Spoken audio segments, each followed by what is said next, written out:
We provide you the platform to turn your dreams into reality. Give wings to your aspirations with KR Mangalam University.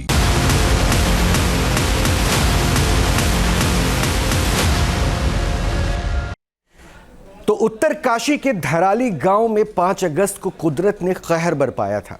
Dharali में आई आपदा का आज 5वां दिन है। न्यूज़ नेशन पहला चैनल है जो ग्राउंड जीरो पर पहुंचा है।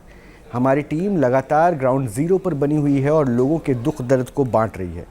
रेस्क्यू ऑपरेशन से जुड़ी एक एक बात हम आप तक पहुंचा रहे हैं।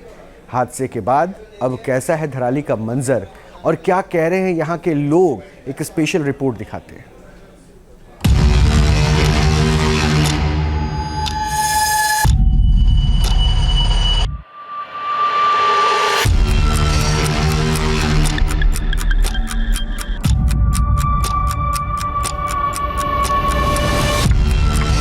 मेरा पूरा मकान चले गया बड़ी मुश्किल से। मैं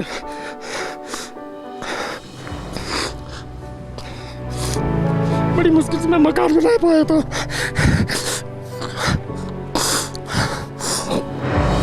मेरे बच्चे सर नीचे ही है, हम लोग किराए पे रहते नीचे।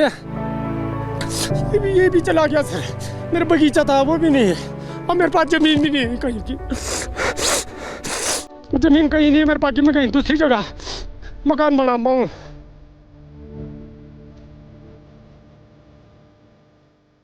उत्तराखंड के धराली में महज 34 सेकंड में ऐसी तबाही आई कि सब कुछ बर्बाद हो गया। इस विनाशकारी आपदा ने सब कुछ तबाह कर दिया। 5 अगस्त को फ्लैश फ्लड के साथ आए मलबे ने धराली में इतना कोहराम मचाया कि आज भी हर तरफ बर्बादी के निशान दिखाई दे रहे हैं।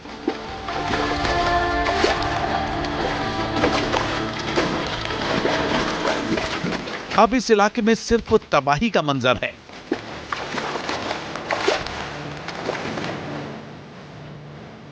पूरा का पूरा गांव मलबे में तब्दील हो चुका है। कई मंजिला इमारतों का सिर्फ कुछ हिस्सा ही दिखाई दे रहा है।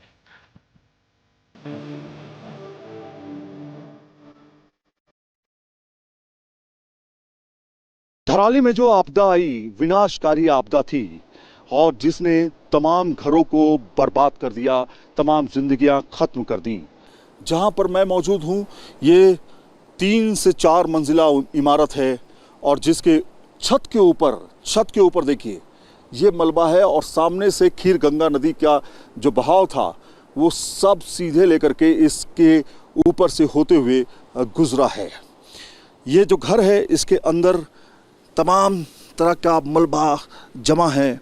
घर खत्म हो चुका है पूरी तरीके से। यहाँ के लोग कहाँ गए कुछ पता नहीं है। लोगों ने अपनी जान बचाने के लिए कोशिश की लेकिन बहुत लोग दब के मर गए। यहाँ के स्थानीय लोग कहते हैं कि जो स्थानीय थे वो करीब 10-12 से लेकर के थे जिनकी मौत हुई है और जो इसके अलावा जो यहाँ पर लेबर थे वो बड़ी संख्या में थे। तो ये मकान जो है पूरी तरीके से तहस नहस हो चुका है। यहाँ के लोग का कोई अता पता नहीं है। ये 3 मंजिला मकान धीरेन्द्र सिंह का है जिसे उन्होंने होम स्टे बनाया हुआ था। अब सब कुछ तहस नहस हो चुका है। मेरा पूरा मकान चले गया बड़ी मुश्किल से। मैं धीरेन्द्र सिंह ने जिस मकान को वर्षों की मेहनत करके पाई पाई जोड़कर बनाया था वो अब मलबे में तब्दील हो चुका है।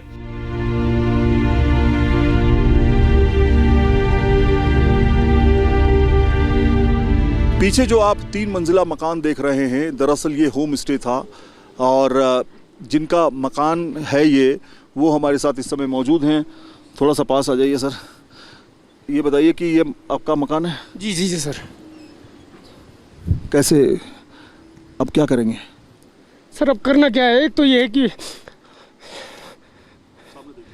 मेरा पूरा मकान चले गया बड़ी मुश्किल से। मैं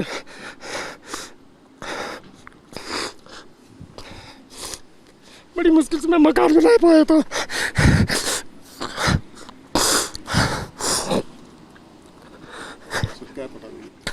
ये भी चला गया सर।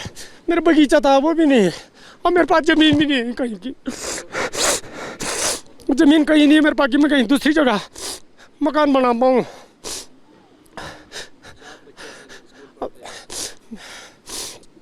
मेरे बच्चे हैं सर, वो नीचे ही है, हम लोग किराए पे रहते हैं नीचे। तो मेरे पास जो भी था, जो ज़मीन से जो भी हम लोग करते, ज़मीन पूरा ये बगीचा था मेरे यहाँ पे, वो तो सारा बेच चुका है पूरा। एक एक रुपया जोड़ के आपने सब बनाया होगा। जी जी सर। क्या कहेंगे मोदी जी से, कोई धामी जी से क्या कहना चाहेंगे? हमारा मुख्यमंत्री जी से यही गुजारिश है कि वो हमें मकान जो भी आपसे हो सकता है वो हमको दें आप। बच्चों की जान बच गई, सब सुरक्षित है? जी सर, बच्चे तो सब लोग नीचे थे, सब सुरक्षित हैं, पर बाकी चले गई सर बस। ये हर घर में जा रहे हैं, यही हाल हो रहा है। जहाँ पे जा रहे हैं वहीं इसी तरह की दर्दनाक आंसुओं का सैलाब और बर्बादी के निशान। 300 साल पहले, 400 साल पहले तक कुछ भी नहीं हुआ है। इतना मकान, बेहतरीन मकान, 300 साल पुराना मकान हमेशा रहा, और एक साथ आकर के सब कुछ खत्म कर गया। 35 सेकंड 40 सेकंड के करीब सब। जी जी जी सर, 35 मौका ही नहीं मिला। बिल्कुल बिल्कुल सर। मैं तो खुद यहाँ पे, जब हम लंच करके मैं यहाँ पे आया, मैं कमरे के अंदर था।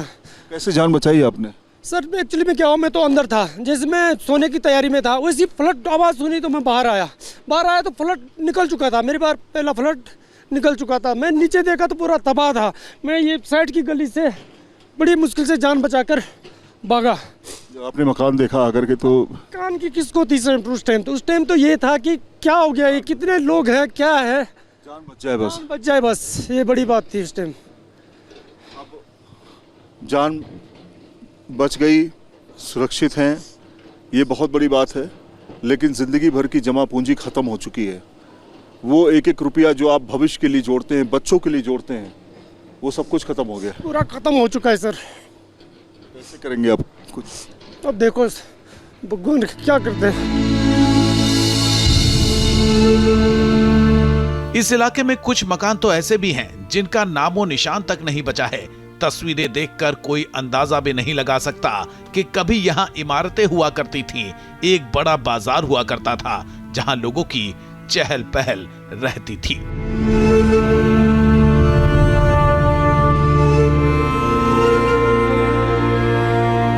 मैं उस दिन जो है, जब उस 5 तारीख का जो टाइम था, वो उस समय जब मैं यहाँ पे पहुँचा पुल के ऊपर जहाँ से ये खीर काट जाती है, उस समय पानी का बहाव बहुत कम था। तो बरसात हो रही थी, मैंने कहा इसमें मटमिला पानी आ रहा है, तो मैंने सोचा कि ये थोड़ा कुछ नहीं है, बरसाती पानी आ रहा होगा। तो उस समय का जो टाइम था 1:25 का टाइम था, और मात्र मुझे जो है 1 मिनट मुझे मिला कि आने के 1 सेकंडों में मैं जब इधर साइड आया, शायद मैं उधर साइड भागता तो मैं नहीं बच पाता आज। तो मैं इधर साइड जब भागा तो यहाँ पे मेरे लिए पास पड़ा ये गांव, क्योंकि हम लोकल है, हमें पता है कहाँ भागना पहाड़ों में। तो हम यहाँ पहाड़ पे चढ़ गए। तो जैसे मैं चढ़ा तो मैं पीछे देखा मुड़ के, तो इतना बड़ा सैलाब आया कि मेरे आंखों के सामने पूरा मार्केट जो है फर्स्ट रोड में जो है तबाह हो गया था। अब इस इलाके में सिर्फ बेबसी और बर्बादी की कहानियां हैं। लोग आज भी उस लम्हे को याद करके सिहर जाते हैं जब सैलाब के सितम ने सब कुछ बर्बाद कर दिया था। जितना आप ये क्षेत्रफल देख रहे हैं, यहाँ पूरे एप्पल ऑर्चर्ड था, और एप्पल ऑर्चर्ड के बीच बीच में मार्केट था, बड़ा सुंदर मार्केट था। यहाँ पे टूरिस्ट इतने आते थे कि बहुत ज़्यादा, यहाँ पे 2000-2500 टूरिस्ट एक दिन में रुकते थे। उत्तरकाशी के बाद जब टूरिस्ट आते थे तो हरसिल धराली सब ज़्यादा पसंद करते थे। तो इस जगह पे कम से कम नहीं 50-60 होटल थे, कम से कम नहीं तो 50-60 घर थे, और यहाँ पे कम से कम सर 50-60 जो है यहाँ पे रिजोर्ट थे, जो नए नए रिजोर्ट बने थे। और यहाँ पे कल्प केदार मंदिर था, कल्प केदार के मंदिर के आसपास आंगनबाड़ी केंद्र था जहाँ बच्चे पढ़ते थे। उसके बगल में प्रधान जी का ऑफिस था। उसके बाद हमारा मिलन केंद्र था जहाँ हम लोग बैठते थे, हमारे यहाँ मीटिंग होती थी। और इस इलाके में जो है ऑलमोस्ट 100 से अधिक यहाँ पे घर थे, होटल थे। इस हादसे को 5 दिन बीत चुके हैं, लेकिन अब भी कई फीट ऊंचा मलबा और गाद भरा हुआ है। रेस्क्यू टीमों के सामने पहाड़ सी परेशानियां हैं, फिर भी लोगों को सुरक्षित निकालने और राहत बचाव का काम युद्धस्तर पर किया जा रहा है। चिनूक और MI-17 की मदद से आपदा में फंसे लोगों को सुरक्षित जगहों तक पहुंचाया जा रहा है। उत्तरकाशी के धराली से Syed Aamir Hussain, team news nation. जहाँ भक्ति है हर शब्द में, कथाओं में छुपे हैं दिव्य रहस्य और ज्योतिष देता है जीवन को दिशा। धर्म से जुड़ी हर बातों को जानने के लिए हमारे चैनल स्तुति को सब्सक्राइब करें। चैनल पर जाने के लिए इस लिंक पर क्लिक करें।